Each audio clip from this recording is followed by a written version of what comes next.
நான் ஏற்கனவே குறிப்பிடத்தான் இங்க இருக்க ஒரு இளைஞரும் சொல்றாரு, ஜெர்சி மாடுகள் ஏன் உள்ளே வந்தது என்றால் நீங்களே வந்து சொல்லுங்க. நீங்க வாங்க வாங்க வாங்க, நீங்க சொல்லுவீங்களா? அங்கே இல்லைங்க, அங்க நின்னுக்கோங்க. ஜெர்சி பசு பத்தி நிறைய எழுதிருக்கீங்க இல்லையா, அதோட இது என்ன? ஜெர்சி மாடோட நம்மளோட பசுமாடை வந்து அந்த அளவுக்கு மடி எப்படி வந்தது அப்படின்னா, நம்மளோட பண்ணிங்களோட அதோட என்ன சொல்றது, அதோட ஜீன்ஸை வந்து யூஸ் பண்ணனால தான் வந்து அந்த நம்மளோட மாடுகளுக்குள்ள இருந்து அவ்வளோ பெரிய மடி வந்தது. அதனால தான் வந்து வெளிநாட்டுக்காரன் நம்மளோட மாடுகளை வந்து வச்சு பால் கறக்குறான். ஆனால் நம்ம அந்த மாதிரி நம்ம பண்ணுறது கிடையாது. நம்ம பாரம்பரியம் என்ன, பசு மாடுகளுக்கு எல்லாத்துக்கும் வந்து புல் போடுறது, புண்ணாக்கு கறக்குறது, இதுதான். இதை வச்சு தான் நம்ம வந்து பால் கறக்குறோம். ஆனால் இதை வந்து வெளிநாட்டுக்காரன் வேற மாதிரி யூஸ் பண்ணுறான். இதை தடை செய்யணும். பீட்டான்ற அமைப்பை வந்து நம்ம தடை செய்யணும். தடை செஞ்சாதான் நம்மளோட பாரம்பரியம், நம்ம ஜல்லிக்கட்டு நடக்கணும்.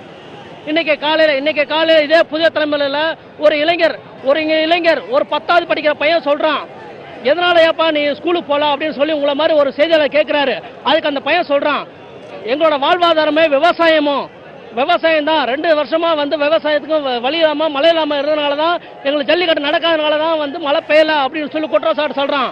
அது யாரு? என்னோட இளைஞன், இந்த ஊர்ல பிறந்த என் இளைஞன். அவன் சொன்னனால தான் வந்து அந்த மாதிரி சொல்றனால.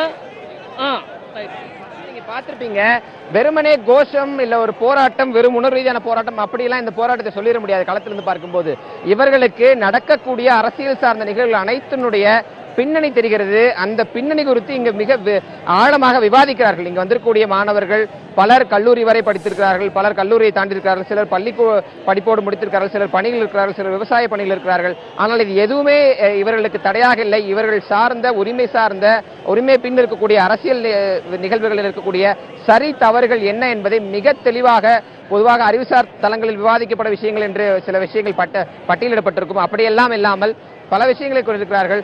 பாரதியார் இங்கு பல இடங்களில் மேற்கோள் காட்டப்படுகிறார். அப்படி ஒரு மேற்கோள் பதாகை இங்கு இருக்கிறது.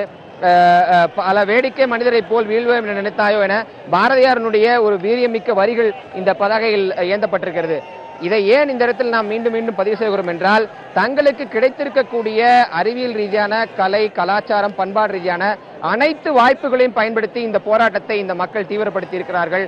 அனைத்து வழியிலான போராட்டங்களாகவும் இந்த போராட்டத்தை அவர்கள் மாற்றி வருகிறார்கள். இதைத்தான் நாம் மிக உன்னிப்பாக நாம் பார்க்க வேண்டியது இருக்கிறது.